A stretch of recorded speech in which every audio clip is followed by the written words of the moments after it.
Welcome to Mysterious Universe, Season 34, Episode 2. Coming up on the show, we've got Invasion of the Closet Orbs, the Flying Dogmen of Santiago, and the limb-removing, ball-fondling Greys. I'm your host, Benjamin Grundy. Joining me is Aaron Wright. Seems totally appropriate for an episode of Mysterious Universe. 100%. And where is this coming from? Just reporting the facts. Oh, I'm sure it's facts. You sent me a rather graphic AI representation of this particular article yesterday. Well, check out the cover of this new book from Eric Nanstiel. Angst in the Shadows? Angst in the Shadows, A true story of alien abductions. Forward by Whitley Strieber. He does all these 3D animations himself. Oh, is this where this came from? This weird pyramid device that was attached somewhere? Well, he's being mounted by a Grey on the cover. Like, there's a bit of it's a very suggestive cover. I hope this doesn't get us banned from YouTube. What are they doing? Is the entirety of the book the same? Well, this is, again, one of these topsy-turvy abduction life stories. Mm-hmm. That's, of course, why we have a forward from Whitley Strieber, who went through the same thing and documented it in his many books, starting with Communion. And I'm always interested in these to see if there's a pattern that emerges, if the reported experiences seem to fall in line with what we've heard so many times before. And this is, yes, another one of those abduction stories from childhood. But Eric is interesting because there's no hypnotic regression at all. Oh, so it's actual full conscious recall. It's full conscious recall. Which is rare for abductees. And he tried. He went to Barbara Lamb and tried hypnotic regression. Really? It didn't work. He said it was like there was a door he couldn't open. He couldn't break through. So whatever they'd done to prevent him from recalling those memories was enough to override the hypnotic suggestion? Oh, it could just be that he's not easily hypnotized. Right. But yeah, I'm looking forward to sharing this one. There's some pretty hairy moments in there, as you can see from the cover. I want to call it hairy. Well, smoothie moments. Well, he does all this 3D animation, but in every scene, he's just like this smooth nude man in every scene with this old school 3D animation. I mean, I know you wouldn't be doing the book unless you had read it and understood it, but this doesn't fall into one of those weird, like, romance book categories. You know, there's a lot of those weird books that show up in the paranormal of people just like expressing the most, like, deviant of like sexual fantasies, and they publish it as like a book. Oh yeah, like I got felt up by a wolfman. It's like, oh, we're just supposed to accept that? This doesn't feel like that at all. Right, okay. No, he's actually horrified by what's happened to him. Okay. As anyone should be if they experience these abductions, whether they're objectively real or not. I mean, people often say it's a bit of a trope to say they certainly believe it's real. But I'm inclined to believe a lot of these stories. I don't think these people have any reason to make this up. He's led a very normal life. He's got an established career as a graphic designer. You go to his website, there's nothing about aliens or UFOs, and you just think, well, okay, this is his work. This is his website. He does graphic design for like cereal boxes. Why would he come out with this story at the end of his, because he's in his like 60s now, why would he come out with this story at the end of his career about being abducted by aliens? Why would he just make that up? Yeah, you make a very valid point. It's like there are people in this field that, make some of the most outrageous claims, but they don't necessarily have a, significant, I guess, reputation behind them to destroy. So people come out with silly, absurd claims, and it's like, yeah, you just take the story with a grain of salt. But you're right, for some people like this that have spent their lifetime building up a reputation, why would you suddenly come out with a book saying I've got a lifetime of abduction experience? And he just wants to understand what's been happening to him. So looking forward to sharing some of the stories. What have you got coming up? Well, actually, I was, after doing the Last Plus episode where we were talking about these strange effects of the liminal areas, we were talking about, it's almost cliche as I pointed out, but, haunted trains and these sorts of stories, they always seem to be aligned with some type of a barrier or a line. So like a train line or a railway road or something like that. But what really crosses these things a lot is, of course, the alien big cats and the phantom black dog reports. And of course, the UK is full of these experiences for many, many centuries. Like there's stories going back to the 1300s, 1500s, appearing in black clouds and electrocuting churchgoers and crazy stories like that. But I dug a little bit deeper and I just happened to find that these sorts of stories, very similar kinds of stories, repeat in South America as well. So I've dug out a collection of reports. There's a great collection that was put together actually by a man who was reporting on some of these cases specifically out of Chile and Santiago. about flying dogmen attacking people. So we're going to go into those sorts of stories in the plus extension towards the end. That sounds new. It is new. That's it's a little bit fresh. different, this That's one. novel. Yes, it's fresh chaff. Yeah, so let's go into Angst in the Shadows, Eric Nanstiel, a true story of alien abductions. And he begins with this, well, it's recent. And I read this article recently describing alien abductions as this fad from the 80s and 90s that's just disappeared, that's totally gone. And there is some truth to that. It's not written about. It doesn't have the same kind of notoriety. It doesn't feel the same anymore either. In the public sphere. It's not really a hot topic anymore like it may have been decades ago, but that doesn't mean it's completely gone. Well, people were desensitized to it because of things like the X-Files. Well, what I was reading was basically putting it in the same category as the Satanic Panic. It was just this event from the 90s, and then it just kind of disappeared. And the generally understood, explanation is that it's some kind of hypnagogic hallucination. Yes. But I don't think that's the case, because these stories, these experiences, although they don't have the same spotlight on them that they did, 2-3 decades ago, they're still happening to people. And Eric's case is another example. So he opens the story with this encounter in 2020. He said he had gone to bed, just went to sleep in his bed, wakes up in his garage, and he's hovering above the concrete floor, floating in the air. And he said, in a prone position or something? I think I've got an image from it, actually. No, I don't. I've got it later, because he mentions it later. But he couldn't move. He said, I couldn't speak. I was too shocked to think, but I was wide awake. A bright shimmering light streamed through the side window. And he's hovering there in the garage thinking, what the hell's happening? And he notices some movement in the dimness of the garage. And he realizes something was in there with him.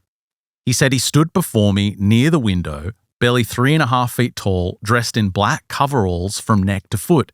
His arms were long and thin, hanging at his sides as he gazed up at me with those massive black eyes in the middle of his bulbous, ashen grey head. And he hears a telepathic communication in his mind, ringing very clear. This entity says to him, "We can't allow you to remember our visit because my superiors will know about it." He said, I had no time to react. My consciousness went black. He said it was like a switch being flipped off, and he was back in his bed. He woke up like nothing had happened. But he didn't lose the memory of that encounter. And he said that moment really forced him to revisit some of the strange encounters he had had throughout his life, especially in his early years. Memories, he said, had been buried for a long, long time. But also, it's a bit odd that you've got this non-human species that actually takes the time to explain to you that I can't tell you because of my supervisor. Isn't that a weird detail? It's weird. Like, you wouldn't care. Like, scientists experimenting on lab rats don't explain to them, I can't tell you because of my boss. And that's what we've surmised over the years from all these reports, is these little guys on the screen, these 3 foot tall, very common pop culture idea of these grey beings, they're just the worker bees. Yeah, they're robots. They're biological robots. Yeah, they're just, according to some reports, doing some kind of program task. They don't call the shots. They don't really make decisions. They're the worker bees. And they don't have any authority. They just do what they're told. So that's the render on the screen there. He's floating in the garage. And they're all he does all these himself. So I appreciate that they're not like AI or anything. He does all these renders himself. And he says that's part of the process of remembering. This is the way his memory works. He's a graphic designer. Everything's visual. He remembers everything perfectly. And he spends a lot of time, going through them and creating these renders to try and recapture what he went through. So he talks a little bit about himself. Like I said, graphic designer. He's an art director today. I'm no graphic designer. However, with the tools that are available, couldn't you have used something a little bit more, I don't know, like modern? More a traditional designer than a 3D graphic designer. As in 1990s traditions? He's a single father and guardian to a nonverbal adult daughter with autism. And he said up until just a few years ago, he'd been a single parent caring for her for 16 years. And there's a whole story that I'll touch on. She's now moved into a group home with full-time care with other people with a similar condition. Yep. So now his life is a little bit easier. And he said otherwise pretty ordinary life. But there was another layer, he says, to my reality that has come to the surface. He said, for as long as I can remember, I've experienced extraordinary encounters. strange lights that moved with intent, figures by my bedside that dissolved before I could grasp their form, and moments of missing time, he said, that left me disoriented and afraid. He said, for years I carried these fragments without context, unsure whether they were dreams, memories, or something far more unsettling. So as always with these stories, the memoirs begin with his childhood experiences. And he says, like, he was a thoughtful kid, not really prone to fantasy. You know, he didn't daydream too much. He said he was a quiet kid in school, made lots of friends. But even if he did that, and not to criticize him, but even that idea of like having to explain that, oh, I didn't daydream as a kid. You know what though? Like plenty of kids daydream and don't have experiences or recollections of being interfered with by grey creatures. Like, it's a very specific trope. The reason he lays this out and it underlines, look, my childhood was normal. 2 loving parents, 2 older brothers, lived in, you know, the suburbs of Illinois. Great childhood. The reason he says that is because there's no trauma there. Right. Because people suggesting that trauma is what causes people to imagine these things. People tend to say, oh, you're conjuring these stories to deal with some kind of trauma in early life. He says there is no trauma. I had a great childhood. He was born in the late 1960s. Grew up in Illinois, 2 older brothers. Just normal middle-class family. And early on, he mentions his extended family that lived in the suburbs of Pittsburgh. And the reason he does this is his mother had some stories to share with him. When he finally opened up to his mother about what he'd been going through, she suddenly remembered this day back in 1953. That's a picture of her on the screen there. She was 9 years old. She and her 7 siblings are living in Turtle Creek, Pennsylvania. And I looked this up on the map. This is within the range where Stan Gordon Is it really? saw all those or investigated all those weird UFO sightings, Bigfoot sightings in the 1970s. Anyway. Where was that? That was, no, that wasn't Defiance. Well, it's just outside of Pittsburgh. It's like southwest of the state. One night during the summer of that year, she's just in the kitchen. She's with her mother and, you know, her older sisters, and her older brothers, Dick and Don, they burst in from outside.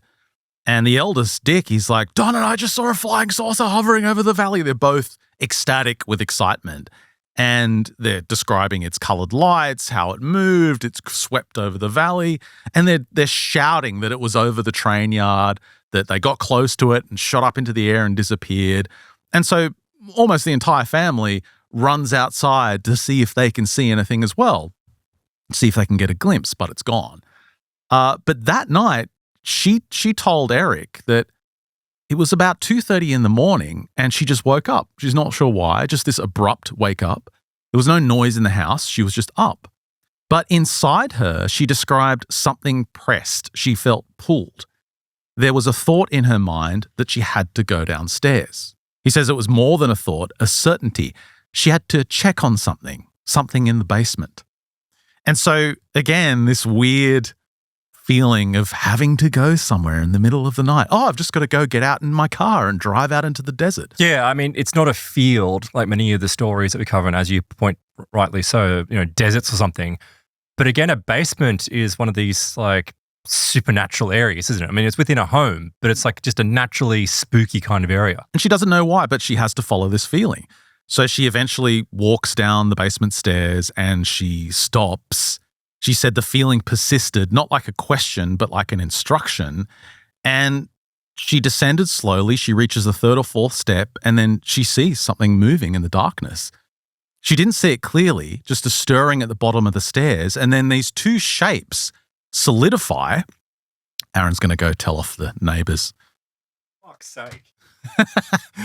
This new company moved in next door to us, and they're just noisy pricks just all day. Just all. Do you want to go tell them to shut up? Well, I closed the studio's doors. It'll just get boiling hot in here now, but we should be all right. Anyway, she gets to the bottom of the stairs and 2 German shepherds kind of manifest out of the darkness. You know, really? Fangs showing, lips curled back, ears back, and they want to murder her. She said they moved like animals, obviously. She tried to scream, but no sound came out. She couldn't move. Then these 2 dogs lunged at her and everything went black. She lost consciousness. This is everything that I've been reading today. Like so many reports of people encountering, of course there is the classic, you know, phantom black dog reports, but there are many reports of people being attacked by dogs, right? But they're spectral dogs, and the dogs disappear right before they attack them. But strangely enough, guess what they're connected with? This is reports from the UK, UFO activity. It's like the dog is somehow manifesting as a result of the UFO. And to have someone describe an experience like this that's even further back it fits with the stories. Well, she wakes up, clammy skin, heart racing, didn't feel like a dream, didn't feel like a nightmare. It felt absolutely real. And obviously the family didn't own German Shepherds. They had this tiny little yappy dog, which wasn't even awake during the incident. It didn't wake up or anything. No, people don't have, large German Shepherds just hanging out in their basement ready to strike. She said this encounter never repeated. She never had anything like this happen again. It just lived in her memory. She'd never had an explanation for it. Were the dogs protecting her? That's an interesting idea. I don't think so. Because that's the other thing that I came across was that people have these horrible encounters with these dogs. Like they're truly horrible encounters. They're never harmed, but they think that the dog was trying to attack them. And then later on, they'll find out that it's like they'll avoid being involved in an accident or something like that because the dog was actually protecting them. Well, she says to this day, she has an unshakable fear of German Shepherds. She's never had a physical confrontation with one. It's just something buried within her body, some kind of deep reflexive trauma. She can't explain it. I've got a story about Brad's tiger. Make sure you remind me. Okay. I'll do it in the plus extension. Well, she went for the rest of her life not telling anyone about this until Eric opened up about his memories, and then suddenly she recalled this. And he called this at first masked memories until he started to actually research the UFO lore and many of these encounters people have reported. And of course, he came across the term screen memories, coined by Sigmund Freud. But in Freud's context, it's conjured by you. Those screen memories are the psyche's way to deal with trauma. It's creating something that's more, you're more able to deal with it than the actual trauma. Well, it may very well be, but these ETs and non-human entities have tapped into that and utilized it for their own means. Well, that's what he says. He doesn't claim this is the same as what Freud was describing. He says this is created by the entities. These screen memories are conjured by them, not by the abductee or the experiencer. So he gives an example, of course, the famous ones from Communion with Whitley Strieber, who had the owl, the barn owl, staring at him. But in hypnosis, that owl turned into a grey. It wasn't an owl at all. Yeah, or the stories of was it Mike Cleland that described there was an owl sitting in the tree and then he realized it was like a little grey perched down? Yeah, it's the same situation, many of those stories. And so he moves on to these memories he can recall as a child. And these are very early memories, him being in his crib. He remembers, he worked out the date. It would have been spring of 1970. He remembers waking up early before the sun was up, standing up in his crib and watching as this weird orb came out of the closet and floated across the room towards him. He remembers everything about it, the color of his walls in the room, the feeling of the crib. It's just this visceral memory from such an early age. Are you sure he doesn't have traumatic memories from those late 90s VR machines? Oh, you really just are stuck on his shitty art, aren't you? You're really stuck on it. I'm caught up on it, Ben. I can't get out. You know what's funny? I was dragging this into the AI and saying, make this better. And the AI was like, cut. No, the AI basically said, at the top of its game. This is too rude and it breaks our policies. Because in so many of them, as you're about to find out, he's nude in the 3D render. Right. But he would focus, as a kid, he would focus on this orb that would come out of the room and it would hit him in the head and he would lose consciousness. And this happened time and time again. He said from that morning in 1970 until sometime in 1974, it happened many times. It would always emerge from the closet. Later, he said his bedroom was moved to a different room in the house upstairs. And this time it came through this wall, this knee-high section of the wall adjacent to the ceiling, that must have sloped down. And still, it would do the same thing. It would come through the wall, come straight towards him, hit him in the head, and he would lose consciousness. So it wasn't a cupboard or a door or anything in that new room? No, I think it was just coming out of the wall. He said the way it moved, clearly he was the target. It wasn't like an accidental hit him in the head. It wasn't just wandering about. No, it was like it was moving straight towards him. And so the years passed and he became deathly afraid of closets, whether he was staying in his home, relative's home, or a hotel. Anything kind of closed off, like a closed wardrobe or something, he hated it. And then in 1974, he was 5. And this was the final year where he remembered these orb encounters.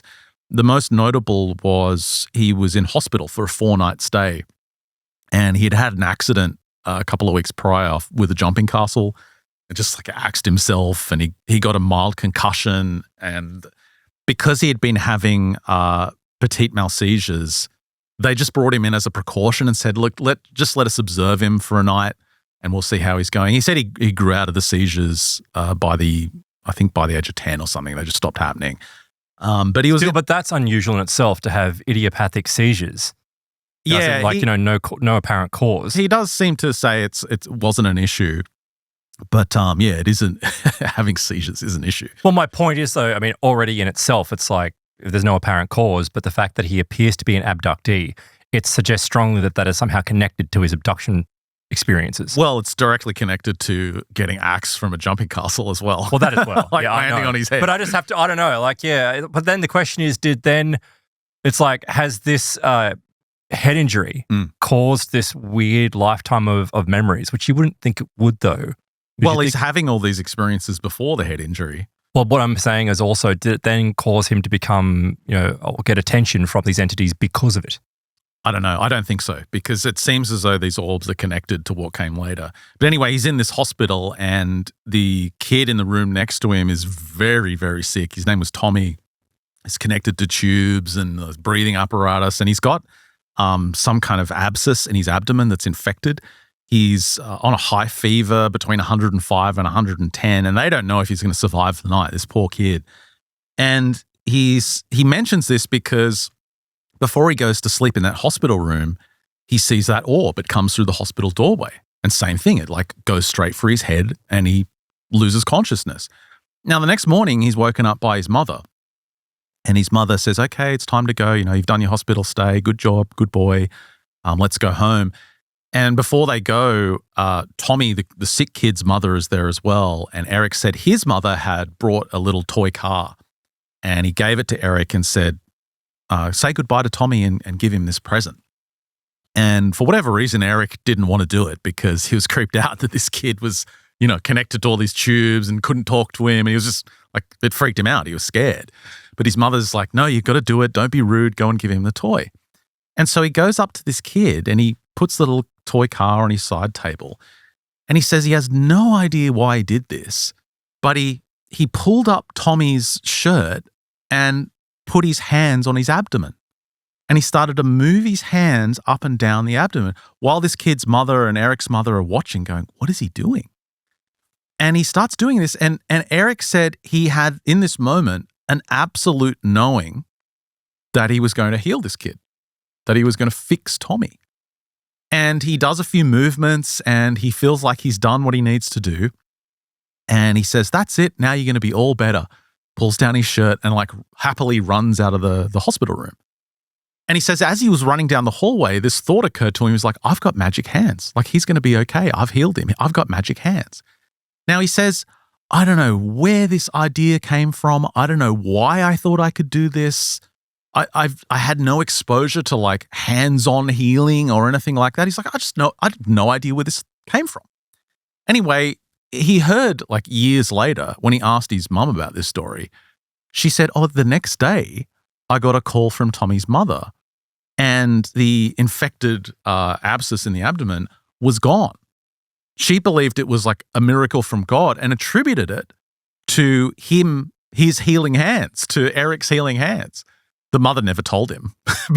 but he's like, how did I do that? Has that got something to do with these orbs, with this visitation? So after this, of course, he references Preston Dennett's recent work, who has documented a number of cases. Well, miraculous healings. Yes, of these miraculous healings that are associated with UFO abductions, UFO encounters. There's one account where the man suffering from terminal cancer wakes up in the middle of the night to find a glowing orb floating above his bed. And it starts moving over his chest and abdomen and vanishes. The next day, his pain's gone. And then a few weeks later, the cancer's gone. It's completely gone. It's like a medical miracle. And Dennett had a number of these stories, and they all had the same, I guess, exactly the same pattern. An orb would show up in the hospital room or in the hospice room or wherever they were. Some strange orb would show up. It's exactly what Eric's been experiencing from this young age. So are we making assumptions, though, that the orb activity is connected to his later abduction experiences, or is it totally unrelated? Well, he grew up thinking it's just this weird part of my childhood and it's not related to anything. I don't know what it means. I don't know what it was doing. It's just completely unconnected. And it wasn't until 2020 that he started investigating the abduction phenomenon without really knowing anything about it, that he started coming across all these cases of abductees reporting these orbs, these white plasma orbs. But 1974, 1975 in that hospital, that was the last time he had seen an orb. But he also doesn't have, at this point, any recollection of entities, does he? Nope. That was it. Just this weird portion of his childhood. And what, it abruptly ceased? 7 years old, that's it. Stops. He said it stops for like 20 years. Nothing happens. Normal childhood. What also was happening in this final year, though, where these orbs were showing up, it's probably worth mentioning, his mother was having these reoccurring dreams. Of? He was with her in the dream, and his father was there as well, and they were out in the neighborhood, and these lights would descend from the sky and start to hunt them. And his mother described these terrifying dreams where they decided, we've got to get away from the lights, and they would try and hide in the neighbors' backyards and try and make it back home. Were they orbs or were they beams from the sky? Just lights from the sky. That's how she described it. And they would always get caught. They would never make it back to their house. You know, they'd come out of the bushes and the lights would come down. She said every time this dream would end with Eric being taken. And she would wake up, you know, heart pounding, terrified, just really worried because this dream kept on recurring, the same thing over and over again for like a year. And it always ended with Eric being taken. Coincidence? Mother's intuition? Very strange. So again, but it stopped in 1975, all this activity. He grew up, finished school, went to college. He said for nearly 20 years, the mysteries of my childhood had totally faded into the background. He had got his life in order, finished college. I think he had got his degree, got an apartment in the city, was living with a friend. But he said one ordinary Saturday morning in August 1994, something happened I couldn't ignore. So it's, August the 20th, he's asleep in bed. It's around 6:30 a.m. And he says that he can occasionally have lucid dreams. It happens every now and then where he just kind of locks in and he's lucid. But again, how many people just have occasionally lucid dreams after having what seems to be a childhood full of experiences? You know what I mean? Like, it's not just this isolated thing that he's experiencing. It's a collection of related phenomena. Yeah. Which is building to something. It is notable. And plenty of people have lucid dreams and don't experience abductions, of course. But I'm not suggesting that. You're right. It is notable. But this lucid dream was weird because it didn't feel like his lucid dream. It felt like someone had put it into his head, injected it into his mind. Why did he think that? He just said it felt like that. It felt like something had seized his consciousness, seized his awareness. And he said as the dream began to unfold, it felt like a hijacked TV channel, like a hijacked broadcast. And he's basically floating in this weird space. And there's like a really beautiful green maple leaf rotating above him, spinning, and it's like sparkling and the details are incredible. And he's just mesmerized by it until he has the thought that that's the point of this experience. He's meant to be mesmerized by it. It's like a distraction. It's like jangling keys in front of a baby. And as soon as he has this thought, he starts to feel the room again. And he feels like the blankets shuffling around, like something's moving the blankets. And he can tell something's off. He can tell something's really wrong. And he starts to bring his awareness out of the dream. He can hear the fan in his room. You know, he can hear like the neighbor's AC unit, like typical sounds he can hear. But then he starts to hear something brushing in the room, like a sliding sensation. Like what, someone's pants rustling or something? Yeah, like something's moving across his bedding. And then he suddenly thinks, there's someone in my room. And as soon as he has that thought, a jolt of panic bursts through him. He opens his eyes, but he's paralyzed. The imagery of the leaf is still there, like it's trying to pacify him, like it's trying to draw him back. But his muscles tense and he snaps free. He opens his eyes, he sits up really quickly, and he sees small 4 small little black humanoid figures suddenly look up, shocked, and dart through the door. He gets like a 1.6 second glimpse of them, he said, but it was enough to see. Why is he naked? Well, he's asleep. Did they take his clothes off? Or? He's asleep in bed. You don't sleep naked? I sleep naked. No, I don't sleep naked. He said they moved in... Actually, you know why I don't sleep naked? For this very scenario. I'm not going to make it easy on them.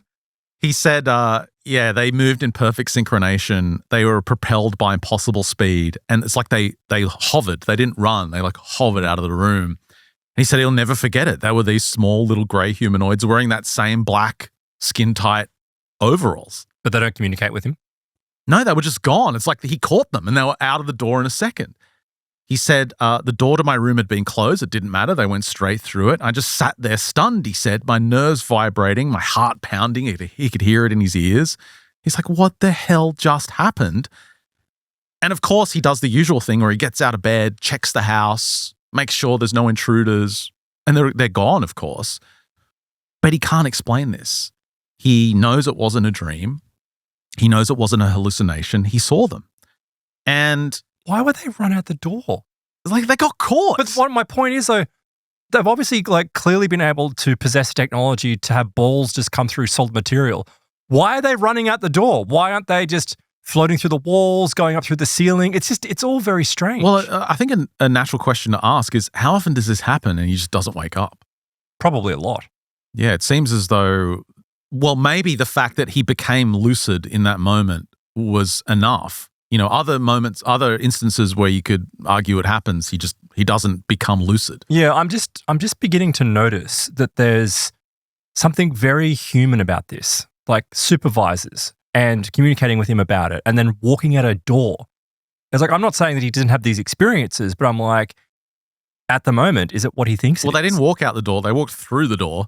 Even so, though, like to use the door, it's just like, why not just vanish? Yeah, why not vanish? Why not just disappear through the wall? Why not take off through the ceiling? They're not authorized to vanish. They have to check with their superiors. Yeah, like what's with the hierarchy? So he does tell his dad. I think his dad's the only one he tells. And his dad's like, oh, that's crazy. And doesn't really know what to say because he's scared or? No, he just doesn't have any context for it. Like he hasn't told his dad about the orb encounters. Like what would you do if one day your son, your different case because you know all the stories, but anyway, he says a year later, my best friend Joseph and I... we're going for a visit to Auntie Mary Rodwell. At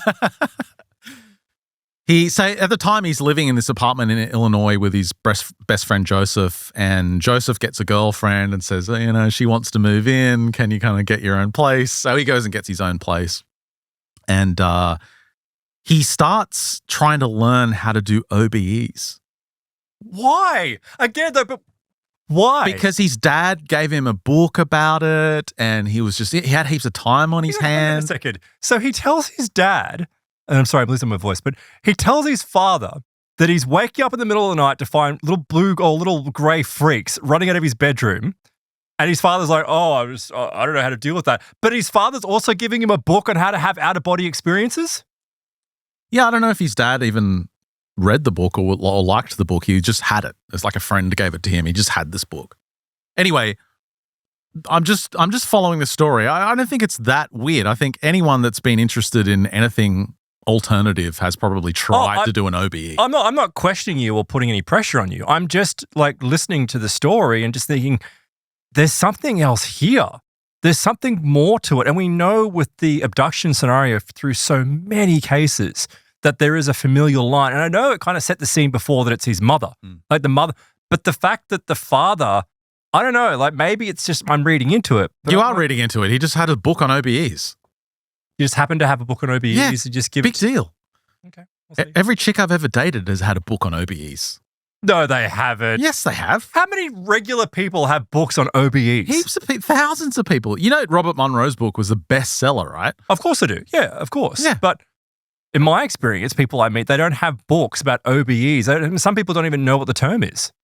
Yeah, maybe you're right. Anyway, I didn't think it was. The reason I mention it is because he's actually good at it. Like he's successful at it and he gets out several times, but it freaks him out. He's like, this is crazy. I can't do this anymore. I feel too vulnerable. Well, there's a reason, I think, why. He's already primed by the other entities. Yeah, maybe. But he was capable of getting into this lucid state, getting into this altered state of consciousness. So the reason I mention it is sometime in July of 1995, he became lucid during his sleep. And this was a familiar feeling because of the OBE training. Sure. And he is lucid in this state. And for some reason, he asks this question of, I wonder if they could show me what God looks like. And in hindsight, he's like, I don't even know why I asked they. Like, what is they? He doesn't even know why I asked that.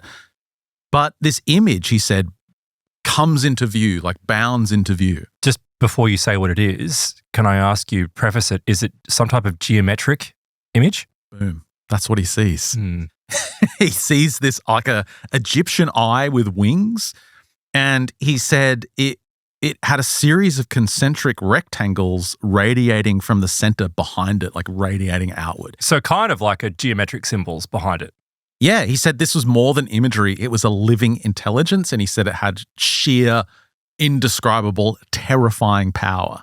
He said, I felt it knowing me, and there was this low-frequency hum associated with it. It's like, wow, wow, wow. He said, I felt genuine fear and awe at whatever this was. He said the vision lasted for about 15 seconds, and he had never seen anything like that. Like when that experience ended, he'd never seen anything like that until years later, he comes across a book of Egyptian artwork, and he recognizes the Eye of Horus is very similar to this depiction. He does a little bit more research, and he finds that the Mesopotamians, the Sumerians had a similar kind of motif. And he says that years after that, he was at some fair, like some craft fair, and he saw this design. I'll put it up on the screen. It's one of these like Native American... the dream catcher? Yeah, like a dream catcher kind of thing. They're called ojo de Dios, which is Spanish for God's eye. It's like this woven thread. So basically, it's the design of the concentric rectangles without the eye. And it means God's eye in Spanish. It's like, what is going on here? What are these cultures seeing? Where have they gotten this from? Why is it all connected? He learns that it's woven by the Huichol and other indigenous peoples of Mexico and South America for protection, insight, and vision. But it's weird. It's like they've removed the eye and the geometry has remained. So he spends a lot of time like going into these theories of where this come from, whether the extraterrestrials that are involved. He gets dangerously close to ancient aliens territory, but it's worth mentioning because it's an interesting part of the book. Skip ahead to 1996. He meets his future wife, Nancy. They're married within 6 months of meeting each other. October of 1997, they're married. Purchased a house in 1998, and in November of that year, she gives birth to Miranda, their daughter. And right around the age of 14 months, she was really starting to blossom, he said. You know, she was starting to emulate her parents. You know, she would get out a book and pretend to read and sound out the sounds. As kids do. He said she was so close to having precocious speech. She was so close to taking off. And then everything changed in the blink of an eye. And this is a really heartbreaking part of his story. In December of 1999, at 15 months old, Miranda is scheduled for her MMR vaccine, which is like measles, mumps. Rubella. German measles. And she gets the vaccine. He's like, we didn't even think twice about it. Just a normal step. Every parent does it. She had a fever, 105-degree fever that wouldn't break for a week. And once she got out of the fever, she lost all her early speech ability, completely gone. She stopped making eye contact. She developed persistent gastrointestinal issues. Doctors couldn't explain it. She had a complete shutdown. And what followed, though, was something out of a nightmare. One day in January of 2000, so they're dealing with their daughter completely regressing after this vaccine. He gets home after work one day, and his wife's like plastered on the couch, but she hasn't drunk any alcohol, no drugs or anything like that, but she looks inebriated. She sounds inebriated. There's something seriously wrong. Does she have diabetes or low blood sugar or something? He's like, what's wrong with you? And she's like, oh, yeah. Just like can't even formulate a sentence. He takes her to hospital. they run scans on her, and the MRI they do reveals lesions all over her brain. He said her brain looked like raisin bread. The neurologist said it was the worst flare-up of multiple sclerosis they had ever seen. When she was finally discharged, she was never the same, he said. 4 months later, Miranda was officially diagnosed with his daughter, PDD-NOS, which is pervasive developmental disorder, not otherwise specified, with autism. So she's totally nonverbal, can't communicate, no eye contact. So it's severe intellectual disability. That poor family. And his wife is just declining rapidly. Like for a while, she could still be, a stay-at-home mom, but eventually she's getting lost at the supermarket. She can't function anymore. So it's this really sad story. Like he had just formed this family. They were just getting started. Yep. Bought their house, first kid, and everything just fell apart overnight. And he was exhausted. He was working so hard to look after both of them. He'd work all day, then come home and it would be like a second job. Well, medical costs as well. Cleaning up, the medical costs. He started to have panic attacks. He was under so much stress. He said there was no hope for the future, no peace at home, no escape. The guilt was unbearable, he said, but I had to do something. He talks to his family and he files for a divorce. He has to do something. Why would he do that? Well, it was just too difficult to look after his wife, and he was like, she needs help with her family. I just can't do this. He just couldn't do it anymore. He said his wife's family tried to take everything during the divorce. So he was nearly wiped out. He did, of course, regain custody of his daughter. Well, dude, though, terrible situation, but you did in sickness and in health, you did abandon her. I'm sorry, but you got a point. So 26 years after he'd seen those greys in his apartment, he's now a stay-at-home single father dealing with this severe intellectual disability, autism, with his daughter. He works freelance design and he has like a spare bedroom in his house that he rents out for Airbnb, just trying to make ends meet. And so we skip ahead now. It's March 2020. So in the middle of COVID, it's locked down, sitting at home. And he starts to know all this stuff from his childhood. Imagine he would never even think about it. His life has been so difficult, doesn't even think about it. But he notices some weird things going on all of a sudden. He wakes up and his bedspread is the other way around, like it's been turned 90 degrees. And he's like, that's weird. I don't really thrash around. Why is my bed getting turned around? This doesn't make any sense. And then he would go to sleep with earplugs in because, the Airbnb people would often wake him up but going to the bathroom. And he started to realize he would go to sleep with his earplugs in and he'd wake up and they'd be placed neatly on a side table across the room, not in his ears. Now, these are two things where you're like, okay, whatever. There's a million explanations. Like, you toss and turn, your bedspread goes everywhere. I wear earplugs to bed. They fall out all the time. Yeah, but you don't get up and neatly place them next to each other on a what was it, a desk? A side table. Table. That's right. They're on the floor. You'd recollect that. Oh, they're in your bed. Small things, he admits. Small things, but difficult to explain. And it starts to occur to him, could this be them? Could this be the entities? Why does he go to them? It just enters his mind. He doesn't know why, just this gut feeling. So by mid-April, he said, I decided to conduct a simple experiment, one for which I had very low explanations. I don't know if you can see this on the image here of his bedroom. Why has he got so much Egyptian paraphernalia? I don't know. Maybe that's just what he's put into the render. But above his bed is this sign. Let me what you? I will not. Let me. Okay, so you can't really make it out. But he makes this poster. He prints out an image of a grey alien and makes this poster. And on the poster it says, I want to remember your visit. Let me remember you. I will not harm. Prints it out, sticks it over his bed, and he's like, this is nuts. I hope no one walks in and sees this. This is crazy, but I got to try something. He just has this gut feeling that he needs to try something. A week goes by, nothing happens. Then one night he wakes up, and this is where he wakes up in the garage. Right. And that's why this entity says to him, we can't allow you to remember our visit because my superiors will know about it. It's like they're responding to his sign, his stupid sign that he stuck up in his bedroom. But then they still let him. Yeah, it's like he still remembered it anyway. So after this experience, he's like, and again, he reiterates, look, I'm a graphic designer. I remember things visually. This absolutely happened. A week goes past. One night, again, he feels his blanket's kind of being pulled off. His eyes pop open, and this is different. He's now met with a face inches from his with those huge, big black eyes. And there's this creature on top of him.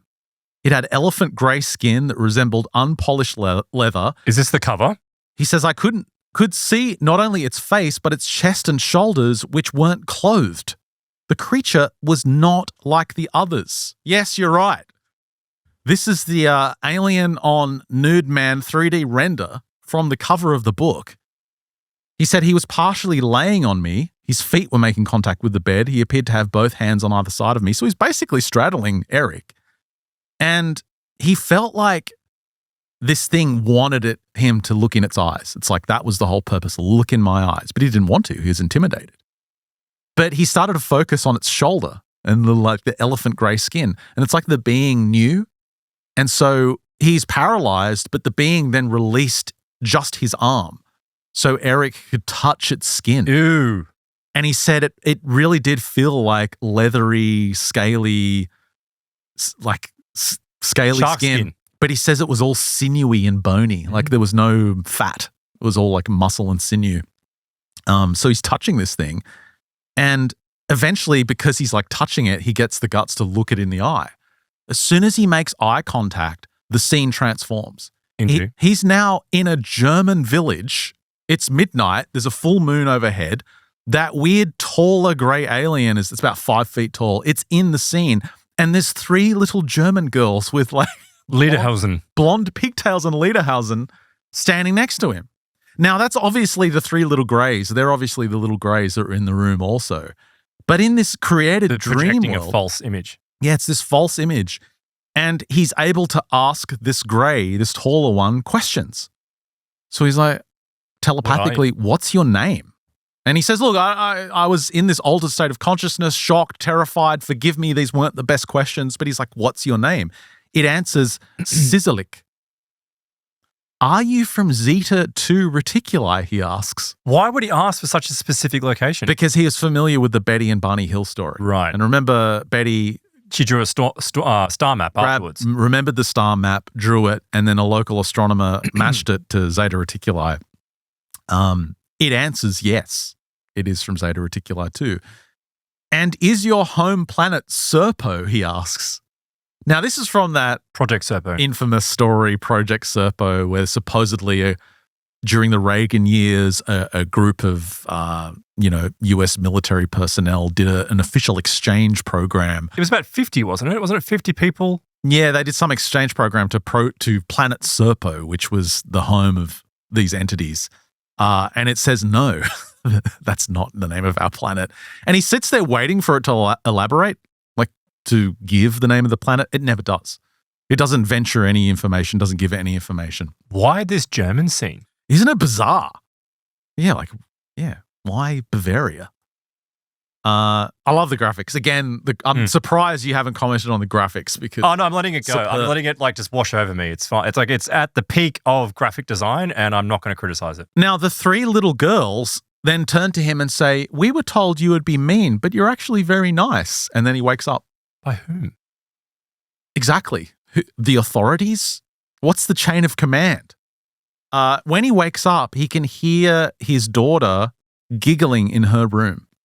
And he's like, what is going on? Are they in her room now? So he bursts into her room. She's fine. She's just, there's nothing in there, no one in there. He says she only wakes up when she wets herself because she wears like an adult nappy. He checks it. She's dry. So he can't figure out why she's awake. They're probably messing with her as well. 6 weeks later, after this entity's visit, Friday, June the 19th, 2020, he wakes up again to sounds in his room. There's 2 greys on either side of the bed.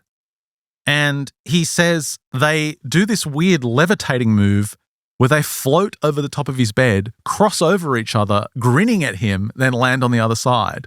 He says they're glowing green while they do this. Why? No idea. When he wakes up, he has a massive earache, like indescribable pain in his left ear.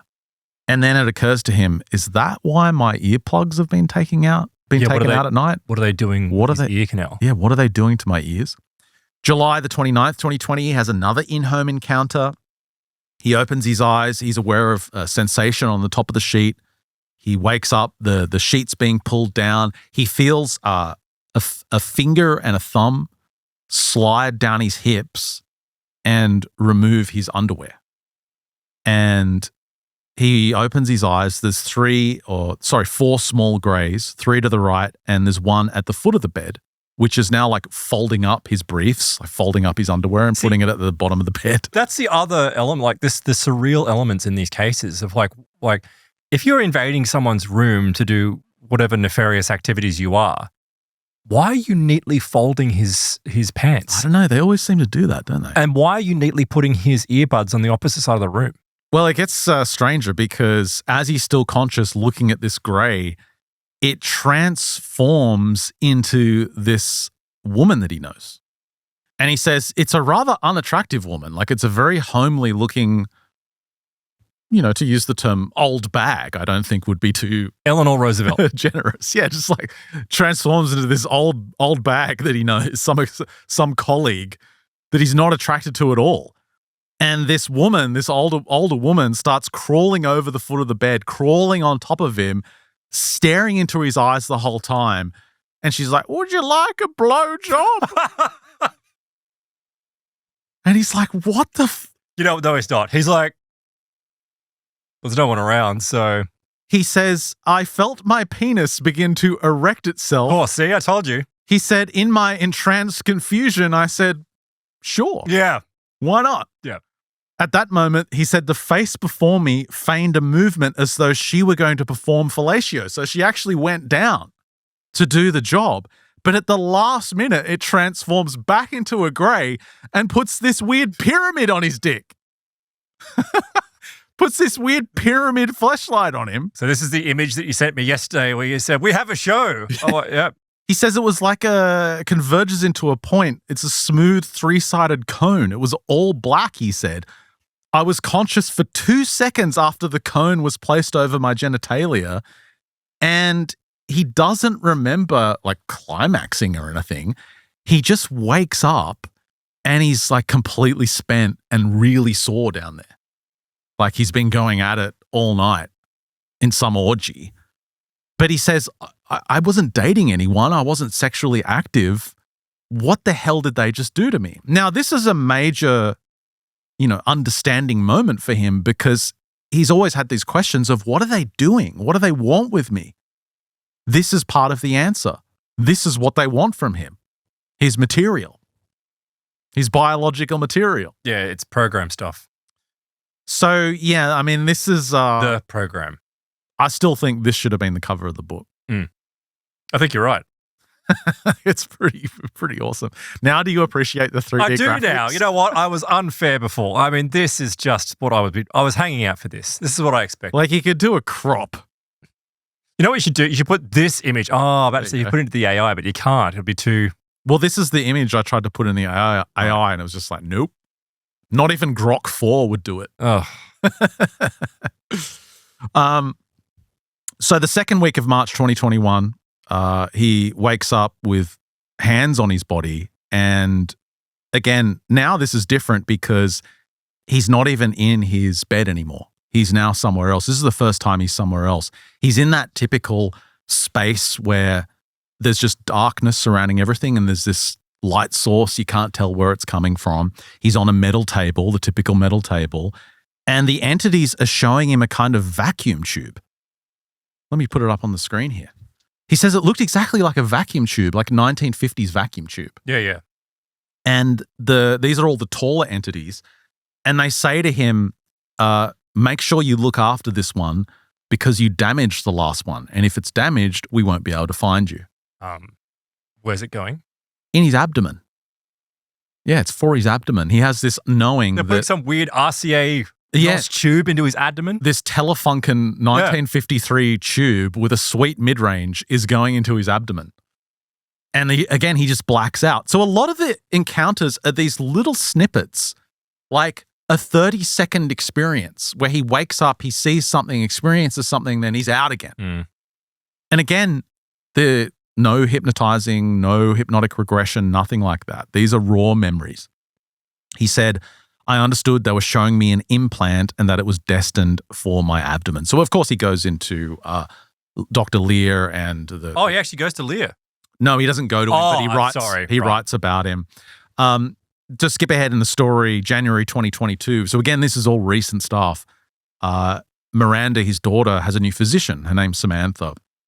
And for some reason, Eric and this physician, about the same age, they're both single, they hit it off. And they start dating. He said by February, we'd become intimate. Neither of us had enjoyed the physical comfort of a loving relationship in quite some time. But he said sometime in late April, Samantha told me she had missed a period and suspected she was pregnant. A home test confirmed it, he said. The news came as a shock to both of us. I was 53 at the time. She was in her early to mid 40s. She told me she didn't believe in abortion. So he's like, great, I'm 53. I'm having another kid. And he was excited, but obviously he's anxious. That's a pretty advanced age to have another kid. But by late June, before she would have begun showing, she miscarried. And she told him she had passed some tissue, but after careful inspection, she couldn't find the fetus. The fetus never came out. And so she's a trained medical professional. She knows what she's looking for. She knows what she expects to find. It simply wasn't there. So confused, she consults with an obstetrician. She, gets a test, has an appointment. The doctor confirms she had in fact been pregnant, but he didn't have any answers either. They had no idea where the tissue was, where the fetus was. It was just gone. So he's like, what? Now, by this time, he had read about the phantom pregnancies with alien abductions, the missing fetuses. In the end, he said, I had to let it go, though. We both did. The missing fetus became a curiosity, a medical anomaly, unexplained, but we just had to accept it. Life moved on. Then things get even stranger. July the 15th, he's in bed by 11 p.m. A little bit restless, most nights, you go straight to sleep. Some nights you kind of in and out. It was one of those in and out nights.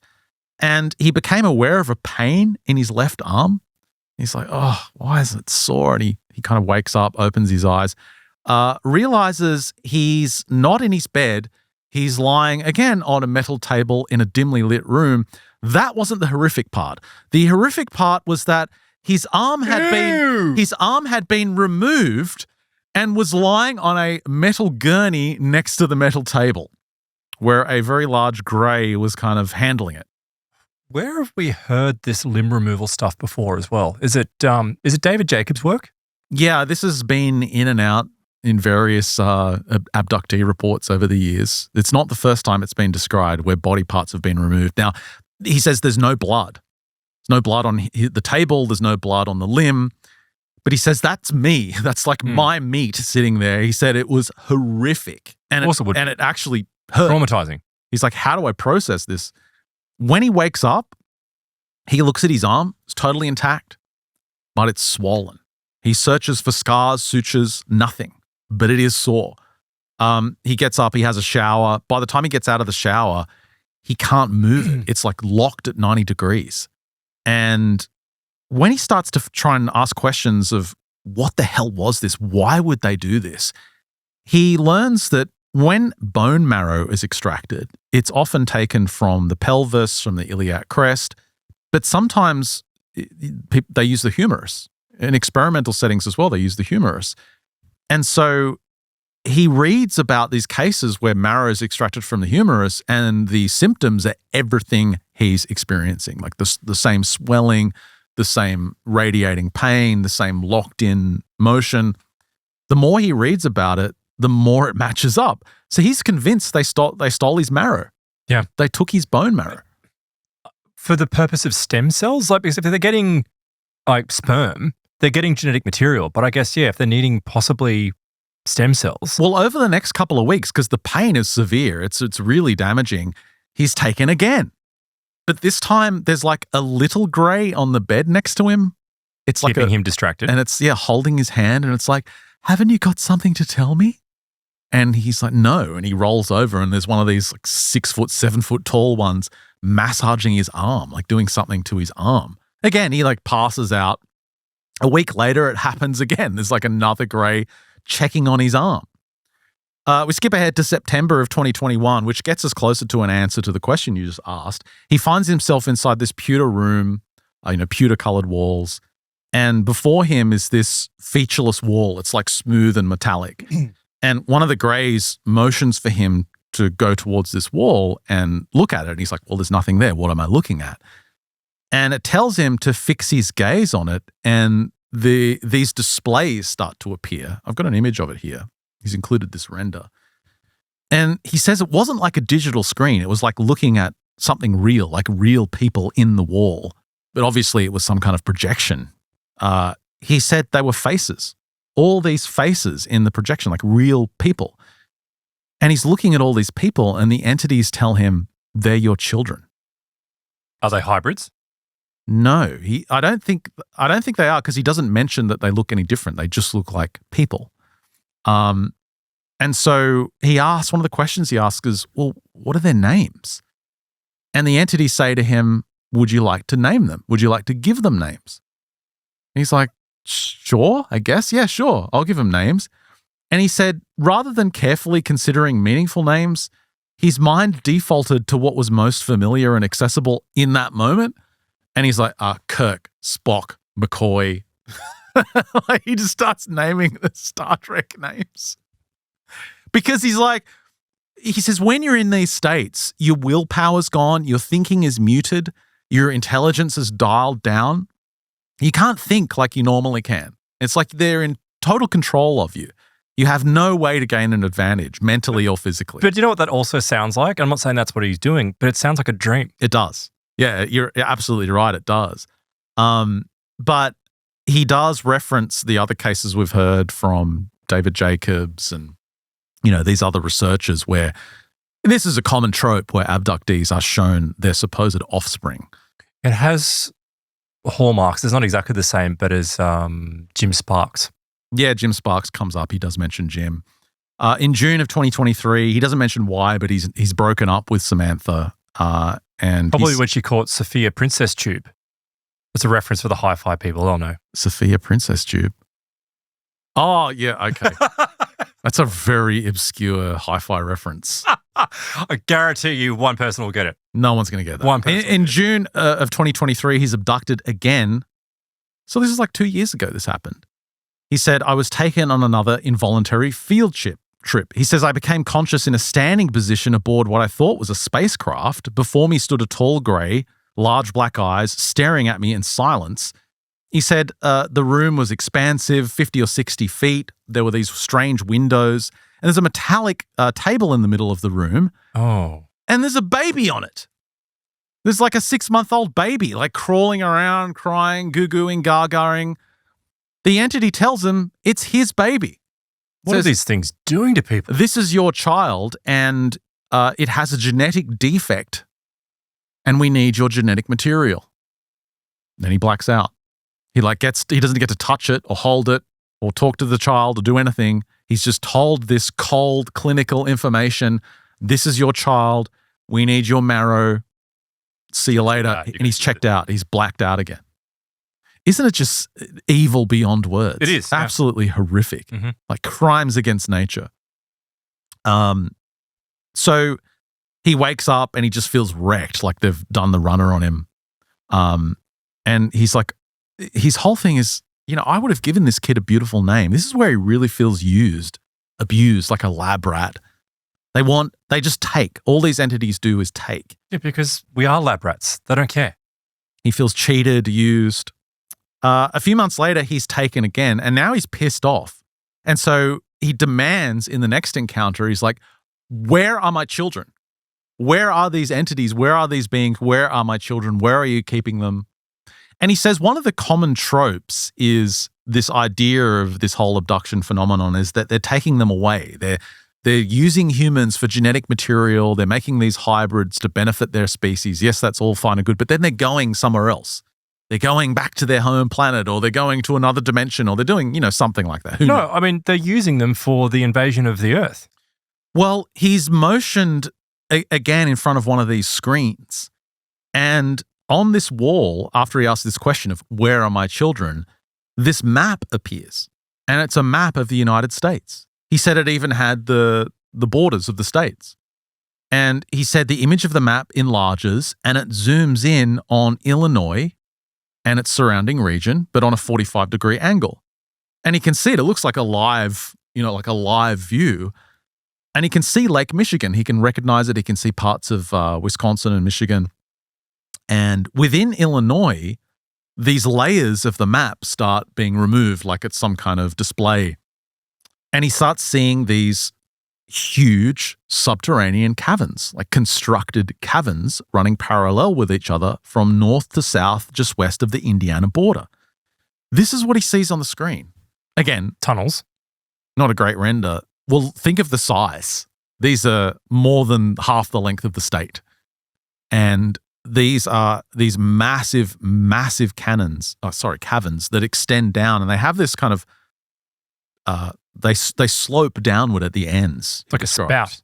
You would think if there's water in there, you'd want some kind of drainage. And there's these 3 caverns, and they're absolutely huge. Like you could fit cities worth of people down there. And then he wakes up. Again, he's taken out of this experience.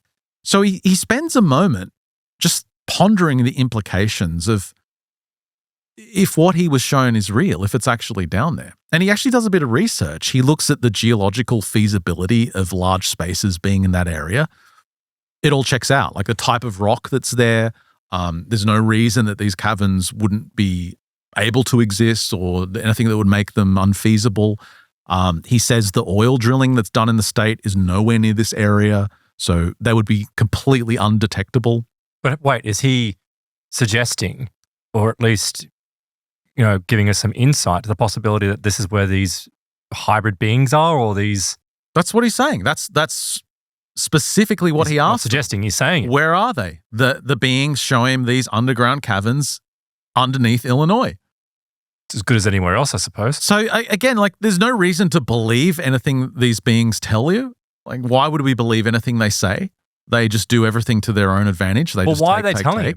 Again, why would they tell him? But we've tackled that question before, and it's like, well, who's going to stop them? Who's going to do anything about it? Well, but the point is, it's like, you're totally right. No one's going to do anything. No one has the ability to do anything. But then why are they telling people? Like, it seems like a waste of energy. Are they just that arrogant that they, it's just an off-the-cuff fleeting thing that they tell some abductees as to what's going on? Yeah, and who knows? Maybe they were breaking protocol. Like the whole little alien that made him appear in the garage after he had that sign above his bed, he feels like that was just breaking protocol. And that's why the larger one showed up and tried to, check him out. It's because the little one had broken protocol, had made a mistake. So maybe they make mistakes. Well, maybe they do things they shouldn't do. Yeah, but it suggests to me that they're not as cold and as callous as I thought. Well, maybe they've got the potential not to be. Because obviously this is very cold and callous. But maybe there are some beings, amongst any population of individuals, where they're not totally adherent to whatever the protocols are. Well, the week after this, he gets another magic hand job. This is another potential cover image. I'll try. You know what? Put that one in the AI. I'll try and recreate this in AI. Yeah. So he's basically sitting in a chair opposite a tiny grey that, and from the story, him a pyramid job. He says it's cupping his testicles and rubbing his abdomen. And he's been, the precursor to this is he's been having horrible stomach pains for months before this encounter. And then he gets abducted and it's massaging his balls and massaging his stomach. For a fleeting second there, I thought that was a glass of wine just off to the side. Did they give him a drink? And I love that there's all these creepers in the background. Yes. Yeah, it just looks like some kind of weird orgy. It's about to happen. It looks like one of those blacked videos. And notice he's the only white, he's the white chick. And these are all the aliens. That's awful. Oh my God. So this one's a doctor. But so he's obviously his hands-on healing earlier Like when he was a child, they're doing the same thing to him. Yeah, but he says it was strange because this one was so different. It doesn't really depict it in the 3D render. Maybe he just used another asset. But in the book, he says it kind of looked like a frog. Like it was all chubby and it had a gut.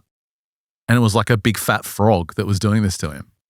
And remember, who was it all those years ago that said, no, they didn't look like greys. They looked like frogs. The beings that were taking me were frogs. Oh, I can't remember. Yeah, I do recall though. What was his name? I can't remember his name. So anyway, he goes to Barbara Lamb. He's like, I've just had my balls cupped by this weird frog man. I got to go to Barbara Lamb and get some hypnotic regression. And like I said earlier, nothing works. He doesn't get any details. And so what you ultimately have is like a very kind of brave story for this guy to put himself out there and share these, what he claims are genuine encounters, retrieved from real memories, not some kind of hypnotic regression. He's laying himself out there for everyone to see. And for that, you got to give him credit. But in terms of actual details we can get out of this to form a better picture and a better understanding of what this phenomenon is, it is lacking. And ironically— it's always lacking though. But ironically, it's lacking because he couldn't be hypnotized, because we couldn't get more information. And it's always the case with these abduction stories where it's a very limited amount of actual recall. The majority of the information comes from altered states where you're right. that screen is removed. Yeah, I mean, this is the contrast as opposed to many other reports, is that he does appear to be able to recall a rather large amount of material that normally, you're right, would be pulled from a hypnotic regression. Mm. So it's like maybe— it's like he's still pulling exactly the same information that he would have gotten if he had been able to undergo hypnotic regression. Yeah, maybe. I'm still convinced there's more. There's obviously more going on because he's only remembering 30-second snippets. But ultimately, he has some, I think, good insights on the true nature of the phenomenon. First of all, it's not good. It's not good for us. He says that people that claim this is them helping us are totally delusional. This is these entities working for their own ends, and they'll do anything to do it at whatever cost. They don't care about human beings. The fact that he's shown these underground areas, these underground caverns in Illinois, he, I think, quite reasonably suspects, well, if that's true, then how many of them are around the world? And if that's true, we're not looking at this idea of these entities just taking from us and then going back home. There is no home. They're here. Well, I mean, they're ultra-terrestrials. That's what John Keel hinted at decades ago. And if they're having such large spaces for these engineered entities, then you have to question, well, are they going to stay down there forever? What's the longer plan? And when he said he saw his children, they didn't look like hybrids. And this is what David Jacobs has said with his research, is they just look like humans now. They've specialized, like they've become so sophisticated in their experiments and research that now they can infiltrate human society. And maybe that's why the activity has, died off to a degree, because it's the next phase of the program. All those earlier acquisition phases of their plan, it's all completed. They might need some genetic material here and there to keep things going, but in general, they've succeeded in whatever stage of the plan that was. I think they're waiting for humanity to stuff up again. Like, I think it's like maybe they're waiting for nuclear war, or they're waiting for World War III, which is, I guess, one and the same. They're waiting for some catastrophe to take place, and then they strike. But then the question is, if they look like us, if these beings cannot be, you can't tell the difference, then we keep coming back to this idea of how would you even know that you've been replaced? How would you know? You wouldn't. You wouldn't. Exactly. That's the answer. You wouldn't know. And, you might be the last human left on Earth.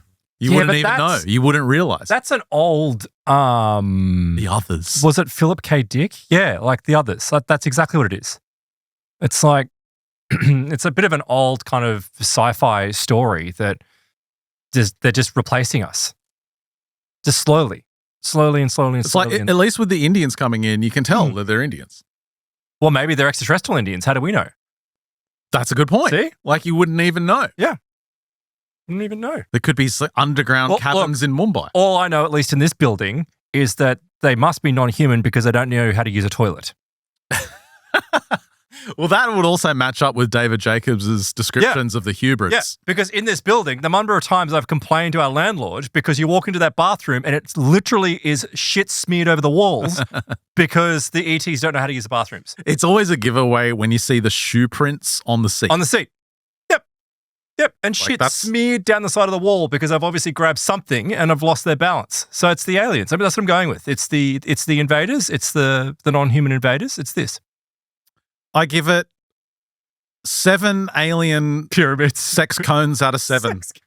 Out of 10. Yeah, I mean, I'll give it an 8. I'll give it one more because it's like, at least he understands that there's danger in this stuff. And he does say that it's connected to reincarnation and the soul as well, which I think is a good insight. So there's a lot more in there. But where did he go into that? Well, he references Nigel Kerner argues that the Greys have basically removed themselves from, the natural... Which is why they want us. ...cycles of the soul. Yeah, because they need a human vessel to be able to re-enter the spiritual realm. That's right. Yeah, they need the spiritual connection to human beings. That's why ultimately it comes... I know it sounds very religious and very spiritual, but really I think that's why these Greys... People have always thought, the program's about, the human body. And it's like, it is, but it's not about infiltrating and taking over humanity. That's part of it. It's gaining access to the body because it is a divine body. It is created in God's image. It's like, it's something that is divine. There's a divinity to being human. These things don't have divinity. So how do they get it? By infiltrating humanity. Yeah, by taking our vessel. Yep. I think that's what's going on. So he does get close to that. I'll link to it in the show notes. Angst in the Shadows, A True Story of Alien Abductions by Eric Nanstiel. It's available now. That's a wrap for this free edition of MU. Tons coming up in Plus, Flying Dogmen in South America. That's right. Yep, we're going to be covering this story. And also, I'm going to tell you some striking similarities actually to Eric's story that come up in some of Brad Steiger's research and experiences. So we'll dive into that in the Plus extension coming up in a moment. MysteriousUniverse.org/plus. Sign up today. Help support your favorite show. You'll get access to the big extensions we do every single Friday. And of course, there's an exclusive show that comes out on Tuesday for our Plus members. MysteriousUniverse.org/plus. $9 a month. Help support your show, your favorite show. The Indonesian coffee hasn't kicked in yet. It's Malaysian coffee, and it's just like, it's not even strong. The amount of sugar that's in it, it's insane. Yeah, it's like 90% sugar. It's like there's like syrup in the bottom of this cup. 0.1% caffeine. Yeah. So you're just going to end up in a diabetic coma by the end of the Plus extension. What was I going to say? Sign up for Plus for the back catalog as well. The black catalog. Oh boy. Oh boy. MysteriousUniverse.org/plus. Hey, we're going to have news on our host applications as well. Yes, don't email support. I appreciate you doing that and people reaching out to us. We're not doing it through support. Don't email us that way. Yeah. We will let you know, I promise. We've got the application forms and everything ready. There's a process. We'll have a site you can go to fill out all the details if you want to apply to be a new host for Mysterious Universe. There'll be more information on that soon. So yeah, no need to email us about that. There'll be info coming soon. That's a wrap for this free edition of the show. Thanks for listening. If you're on Plus, stick around for the great stuff after the break. For everyone else, we'll catch you next week.